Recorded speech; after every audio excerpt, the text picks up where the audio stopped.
about inevitability. We need to talk about things that you can't stop. And one thing that you can't stop, Bears fans, is that the Justin Fields era is coming to an end. I know it hurts.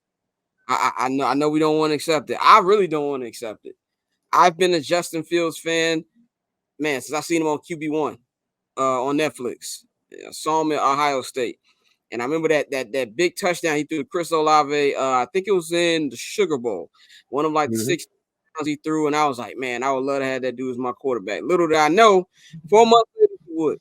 Now we can sit up here all day and talk about all the ways he's been wrong. We've talked about this on the show many times. I'm pretty sure we're gonna talk about it many times over the next 3 to 4 months. So this is the number one topic. But one thing that stuck in me last night, outside of me being very upset that lost, is this era is over. Close. Yeah, oh yeah, that was crazy. That was very crazy. that was real crazy. False. Is that this era is over. This era is over, and we just need to accept that. We can sit about what we can say woulda, coulda, shoulda, but it's time for Justin to go on and to have a fresh start, to be able to be the great young quarterback that I believe he can be, that a lot of people believe he can be. And I think if you're looking from a Ryan Poles position too, job's on the line, man. Job's on the line, and I think he's going to bring his new quarterback. I don't think it has. I hope it has nothing to do about 100% just setting the clock, resetting the clock. But as Bang says, it's business. Is one thing him and Mikey was trying to drill in my head last week, which I knew. Like I said, I'm just a notorious double downer, and even when I'm wrong, I'm gonna still act like I'm not. But I had to have a come to Jesus moment last night just to admit that it's over. And I just, I don't really care who it is at this point. I don't care if it's Justin or Caleb. I just want this team to figure it out. Finally figure it out and, try to get this team on the winning track, man. I'm going to go to our guest first, Shaun. What's your take on, last night, this whole season, and what you think that, do you think the Justin Fields era is over, or maybe you're still in the minority of people who think that maybe he's still going to be here next year? Muted again, dog. When I look at it, I've been listening to Matt Eberflus lately and some of the interviews he's been doing, and he's been very hesitant to say something negative about Justin Fields when asked. And I think he might not want to upset the apple cart, which makes me believe that even though the front office might be leaning a certain way, I don't think they're totally convinced on what they're going to do right now at this very moment. Now, could yesterday's performance have swayed them one way or another? I probably so, depending upon who's in the room. But as for Ryan Poles, I really don't think he knows, right? Because there's only one other option. Drake May is not an option. He's not an option. It's either Justin Fields or it's Caleb Williams. That's flat out. Either you want to reset the clock, give yourself some more financial stability or flexibility to be able to bring in more talent, or not. When you look at it, it really is financial flexibility versus draft capital. Something that Ryan Poles didn't have a lot of when he first got the job with the Chicago Bears. He has an opportunity to extend that maybe for 2 more drives based upon what Peter King said the going rate for this first round, this number 1 pick is right now, with 3 first-round picks connected to it. So, how do you say no to 3 first-round picks, keeping Justin Fields, and then possibly Caleb Williams, and not having draft capital moving forward to make the team around whoever is at quarterback better? It's an interesting quandary for Ryan Poles and everybody up at Hallis Hall. But as far as this season, I'm all for it because I love the fact that exposure has taken place. I think Justin Fields has been the scapegoat for a long time. And I think everybody has had the covers pulled off of them.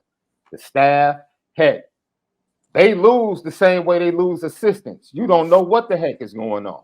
Like you do. I don't know why they lost that game. I don't know why Alvin Williams is not a coach. Like you just never get the truth with this organization, and you don't know why they lose games. It's just like Bang said earlier. How do you lose double-digit leads in the fourth quarter? Like historically, no head coach in the NFL has done that. Matt Eberflus is the first head coach to lose more than 2 games with a double-digit lead and a +2 turnover ratio going into the fourth quarter. You can't make this type of stuff up. It's straight Hollywood. But I'm happy it's going the way that it is because, in my opinion, it removes Justin Fields from being the scapegoat, regardless of what decision they make concerning the quarterback moving forward. Bang, man. I'm gonna let you run. I know this is more than many times you're gonna be going off today. Nah, I said it. I ain't gonna say I said enough in the beginning, but you never drafted a quarterback this talented, and the team messed him up. Like, I want him to go. I don't want him to stay because there's just too many questions. Like, if you fire Eberflus, I don't expect the head coach in waiting to come in and say, I want to keep Justin Fields in the first place. The only way Justin stays a Bear, only way, is that if the Carolina Panthers defeat Packers or the Jaguars or the Buccaneers. 2 of those 3 games are at home. And I said on this show here that I think that they're going to win one more game. We'll see what happens with the Patriots and the Cardinals, but the Cardinals are not in the position to get a quarterback. They don't want to get a quarterback. So they'll be that team that'll mess around to get the 3 first-round picks because they got Kyler Murray. The Patriots, they'd love to get that number 1 pick. That's the only way Justin Fields is not going to leave this team. And I think it would be better for him to dip because of everything that's going on. Let's just pick a head coach. Let's just pick one. You know, Eberflus get fired. Let's pick one. Let's go. Let's say, what's my man name in Detroit? Ben Johnson. Ben Johnson. Ben Johnson is going to look at this team and look at the quarterback position. And like I said last week, he's going to have to make a decision. Say if Justin Fields better than Caleb Williams, all right? Or is they on the same level? If they're on the same level, he picking Caleb. If he thinks Justin Fields is better by far, he's going to stay with Justin. But the only way us Bears fans who love Justin and all of that and think he's getting a raw deal, the only way that's not going to change, and we're not going to see him in an Atlanta or Pittsburgh uniform or a Patriots uniform, is if the Bears do not have the number 1 pick. And it's a damn shame. Like Shaun said, the wool was finally pulled over this team in the last 2 weeks. I've heard more players talking about the game plan for all Mooney faults, yesterday in the last couple of weeks. He said that the offense came out too comfortable. How does this team have the right to even think to come out to be comfortable? How does he have the right to even say that and really mean it?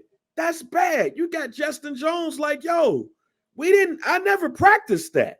They put him out in a play that he never practiced, and other than just being a football player, had no idea what he was doing at that moment because they never practiced it.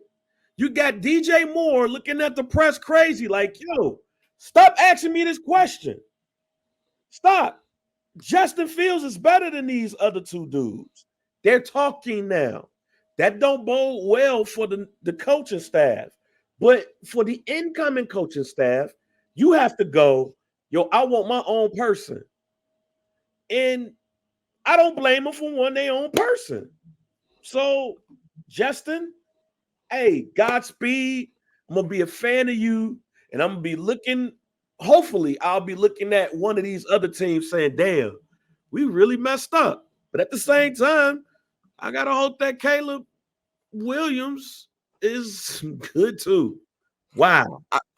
That paper on this player haters, old news, money on the other line, so I'm not gonna hold you. Money on the other line, so I'm not gonna